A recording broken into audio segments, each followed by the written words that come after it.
तो फिल्म की शुरुआत होती है एक प्रेग्नेंट लड़की से जो फ़ोन पर अपने हस्बैंड से बात कर रही थी। अब क्योंकि पूरी मूवी में डायरेक्टर ने इस लड़की को कोई नाम नहीं दिया हुआ, तो इसे हम लड़की ही कहकर बुलाएंगे। ये लड़की ज़्यादा परेशान इसलिए थी कि पिछले कई दिनों से उनके शहर में सैलाब आया हुआ था और लंदन की सड़कों में बहुत ज़्यादा ट्रैफिक फंसी हुई थी। और उसी ट्रैफिक जाम में उस लड़की का हस्बैंड भी था। उसका हस्बैंड उसे यकीन दिलवाता है कि तुम सब्र रखो, मैं आ जाऊंगा जल्दी। लड़की उसकी बात मानकर फ़ोन बंद ही करती है कि उसे बहुत ज़्यादा लेबर पेन होने लग जाते हैं। वो दिखती है कि दरवाजे से अब पानी उसके घर के अंदर आने लगा था और एकदम से खिड़की को तोड़ते हुए भी दरिया के बहते पानी की तरह पानी सारा उसके घर के अंदर आ जाता है। वो खुद भी इसी पानी में डूबने लगती है। दर्द में वो इस पानी से बचने की कोशिश तो कर रही थी और इस सारी कोशिश के दरमियान वो बेहोश हो गई। उसे जब होश आया तो उसने अपने आप को हॉस्पिटल में देखा। फाइनली वो एक बेटे की माँ बन चुकी थी। ठीक वक्त पर उसके हस्बैंड ने उसे आकर सैलाब से भी बचा लिया था और उसे हॉस्पिटल पे ले आया था।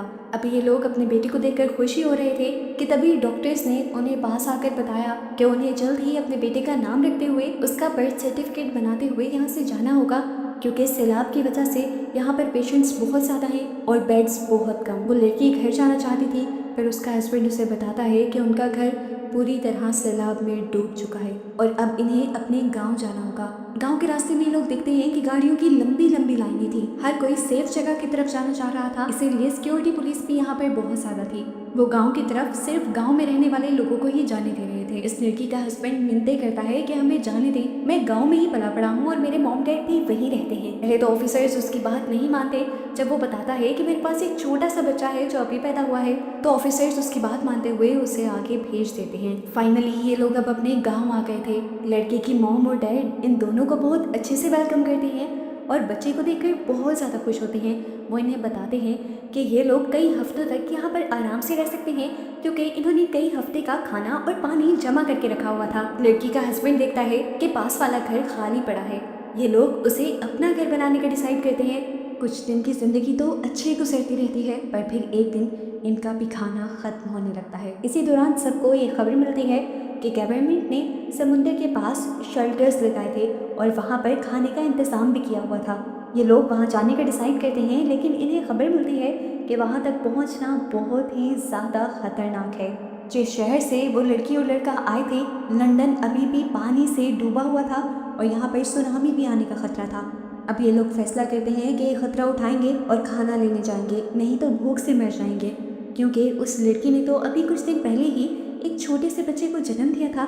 इसीलिए उस लड़की को छोड़कर बाकी तीनों लोग खाना लेने के लिए चले जाते हैं और जाने से पहले वो लड़का अपनी वाइफ और बेटे से वादा करके जाता है कि वो जल्द ही वापस लौटेगा। उन दोनों के लिए घंटों गुजर जाते हैं। जब ये लोग वापस नहीं आते तो उस लड़की की बेचैनी बहुत ज़्यादा बढ़ जाती है। वो बच्चा भूख से लगातार रो रहा था। इस लड़की के पास बच्चे को चुप करवाने का कोई तरीका नहीं था। अचानक दरवाजे पर नॉक होती है और वो डर जाती है। हिचकिचाते हुए उसने दरवाज़ा खोला तो सामने एक आदमी और बच्चा था जिनकी हालत भूख से बस मरने वाली हो रही थी। इस लड़की से उन दोनों की हालत देखी नहीं जाती और वो उन दोनों को अपना बचा हुआ आखिरी टाइम का खाना भी दे देती है, क्योंकि वो तो इस उम्मीद में थी कि उसके हस्बैंड तो खाना ले ही आएंगे। दोनों अजनबी खाना खाकर लौट जाते हैं और थोड़ी ही देर बाद उस लड़की को अपने घर के बाहर कार रुकने की आवाज़ आती है, जिसके अंदर से अब उसके हस्बैंड खून में लथपथ उतर रहा था। वो लड़की डर गई। लड़की ने अपने हस्बैंड को पकड़कर बहुत से सवाल किए, लेकिन वो लड़का किसी भी सवाल का जवाब दिए बगैर खामोश रहा। कार के अंदर देखते हुए उसने देखा कि उस लड़के के डैड बहुत ज़्यादा जख्मी थे और लड़के की मॉम तो जिंदा ही नहीं रही थी। लड़की वहीं पर बैठ गई। लड़के ने उसे बताया कि खाने की तलाश में जितने भी लोग आए थे उनके दरमियान में धक्का पेली इतनी ज़्यादा शुरू हो गई कि मॉम उन सब के अंदर कुचल कर मारी गई। वो बताता है कि मैंने मॉम को बचाने की कोशिश भी की, लेकिन उस भीड़ में मैं कुछ भी नहीं कर पाया। उसके डैड तो बिल्कुल टूट चुके थे। वो ये गम बर्दाश्त नहीं कर पाए और थोड़ी ही देर बाद उन्होंने अपनी जान ले ली। इस हादसे ने उस लड़के को पूरी तरह तोड़ दिया था।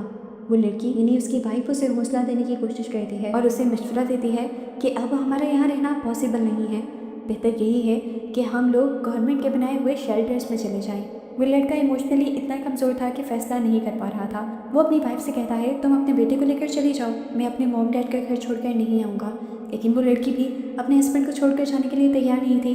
कुछ दिन और ये लोग इसी घर में गुजारते हैं जब तक इस लड़के का लाया हुआ आखिरी खाना भी ख़त्म नहीं हो जाता। आखिर ये लोग शेल्टर होम्स तक जाते हैं लेकिन वहाँ पर भी लड़कों का जाना अलाउड नहीं था। उस लड़की और उसके बेटे को तो रख लिया गया, लेकिन उस लड़के को बाहर निकाल दिया गया। लड़की ने अब भी अपने हस्बैंड के बगैर रहने से इनकार किया और इन दोनों ने फैसला किया कि ये लोग मिलकर अपनी कार में रहेंगे और खाना ये लोग शेल्टर से ही लेंगे। और एक रात ही कार में गुजारने के बाद इन्हें होश ठिकाने आ गई।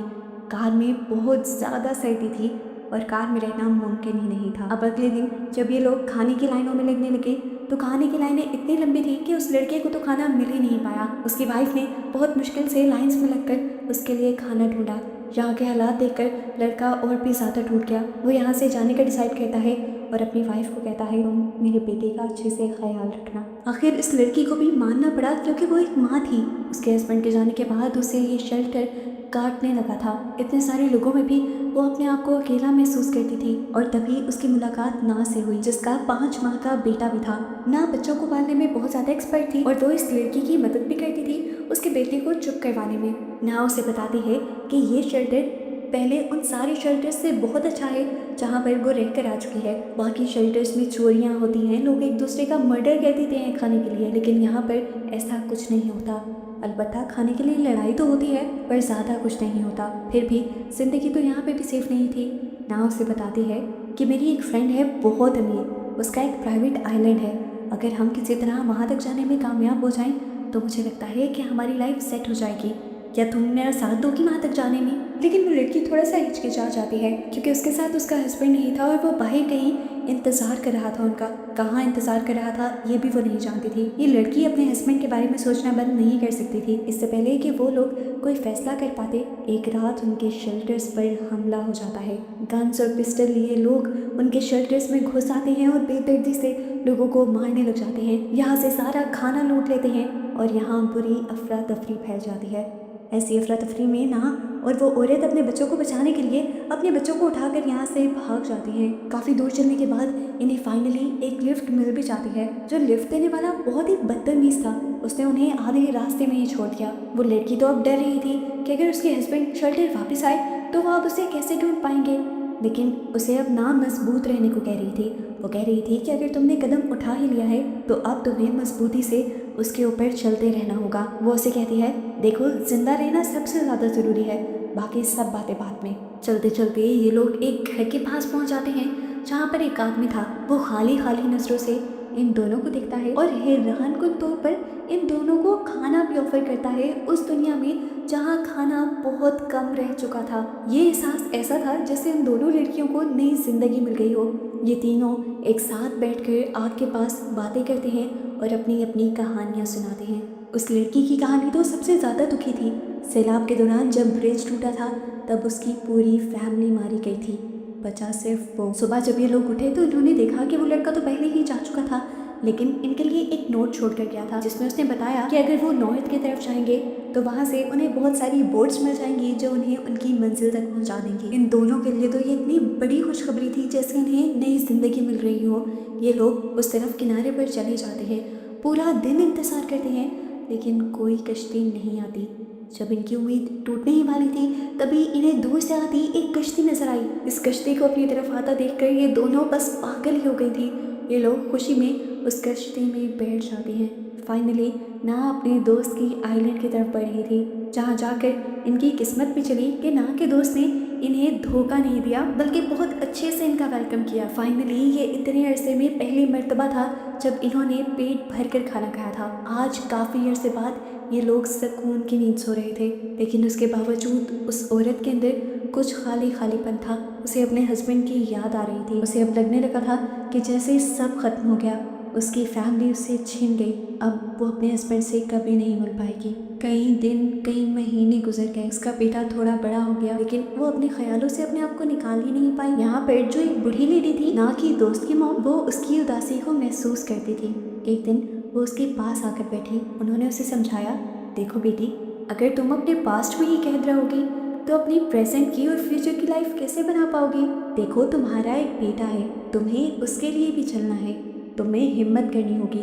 ये लड़की उनकी बात तो सुनती है लेकिन खामोश रहती है, कोई जवाब नहीं देती उन्हें। काफ़ी देर सोचने के बाद जब वो वापस आई तो उसके अंदर एक अजीब सी हिम्मत नजर आ रही थी। उसने एक अटल फैसला कर लिया था और उसने वो फैसला सबको सुनाया कि वो वापस अपने घर जाएगी। सब उसके फैसले को पागलपन समझते हैं, उसे मना करते हैं, लेकिन अब उसने फैसला कर लिया था। ना तो रोने भी लगी, वो उसके बगैर जीने का सोच भी नहीं सकती थी। लेकिन ये लड़की ना को गले लगाती है और कहती है, समझो जैसे तुम मेरे बगैर नहीं रह पा रही, मैं उसके बगैर नहीं रह पा रही। अब क्योंकि उसने फैसला कर ही लिया था तो यहाँ पर उसकी दोस्ती मोम उसका साथ देती हैं और उसे एक कश्ती पर बिठा देती हैं। ये सफ़र उतना आसान नहीं था जितना लग रहा था। पहले उसने कश्ती से एक लंबा सफ़र किया और उस कश्ती ने उसे जंगल में छोड़ दिया। ये जंगल उसे अकेले ही पार करना था, एक छोटे बच्चे के साथ। खाना उसका ख़त्म हो गया, भूख मारने के लिए वो पत्ते तक खाने पर मजबूर हो गई। यहाँ तक कि उसे जंगली जानवरों का शिकार भी करना पड़ा जिंदा रहने के लिए। सब कुछ सहते हुए वो जंगल के किनारे तक पहुंची तो उसे अपने अंदर का अच्छा इंसान भी मानना पड़ा।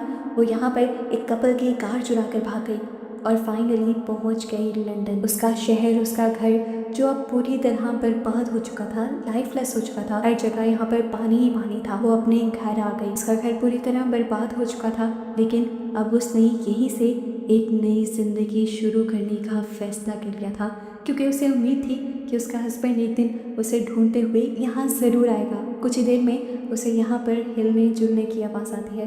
वो देखती है कि उसकी किस्मत ने, उसकी मेहनत ने उसका साथ दे दिया था। उसका हस्बैंड भी उसे ढूंढते हुए यहाँ पर आ चुका था। ये दोनों फाइनली मिल चुके थे उसी जगह पर। ये इस लड़की की हिम्मत ही थी कि वो दोनों दोबारा मिल गए थे, नहीं तो अगर वो हिम्मत ना करती तो शायद ये लोग कभी ना मिल पाते। अब ये लोग यहाँ से नई ज़िंदगी स्टार्ट करने वाले थे जहाँ पर लोगों की ज़िंदगियाँ ख़त्म हो गई थी, और बस इन दोनों को ही एक साथ दिखाते हुए ये मूवी यहाँ ख़त्म हो जाती है।